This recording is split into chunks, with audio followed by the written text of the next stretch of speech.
Presentata oggi a Palazzo Maestri l'iniziativa solidale Rugby in Ospedale, un progetto no profit organizzato in collaborazione con la città di Selvazzano Dentro, il Selvazzano Rugby, patrocinato dalla FIR, dall'azienda ospedaliera universitaria di Padova, dal Dipartimento per la Salute della Donna e del Bambino, dal Comitato regionale del Veneto Rugby, dal CONI e con la partecipazione di Lega Italiana Beach Rugby, Roccia Rubano Rugby e Petrarca Rugby.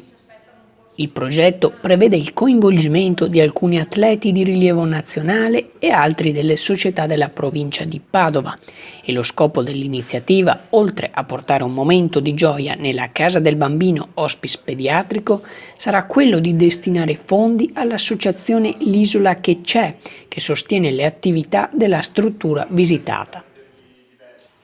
L'Ital 7 è felice di aderire a Rugby in Ospedale, un progetto legato ai nostri stessi principi sportivi di impegno e sostegno, ha sottolineato Orazio Arancio, responsabile del settore 7 della Federazione Italiana Rugby e consigliere nazionale del CONI. In rappresentanza della Nazionale Italiana Rugby 7 porteremo i nostri valori di famiglia, unione gioco e serenità nella visita all'hospice pediatrico. Nel gioco del rugby c'è sempre qualcosa che si può fare ed in campo non siamo mai soli. Possiamo affidarci al sostegno dei compagni di squadra. È questo ciò che cercheremo di portare ai bambini e alle loro famiglie insieme alla nostra energia e al sorriso, qualità che sempre ci accompagnano.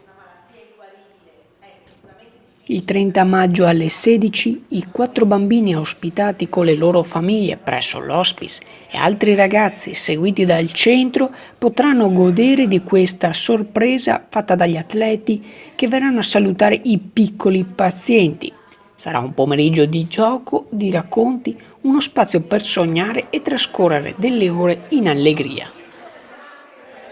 Durante la conferenza stampa, i giocatori dell'Ital 7 hanno anche regalato una maglietta ufficiale autografata dall'intera squadra e c'è da giurarci che diventerà presto uno dei cimeli simbolo dell'hospice.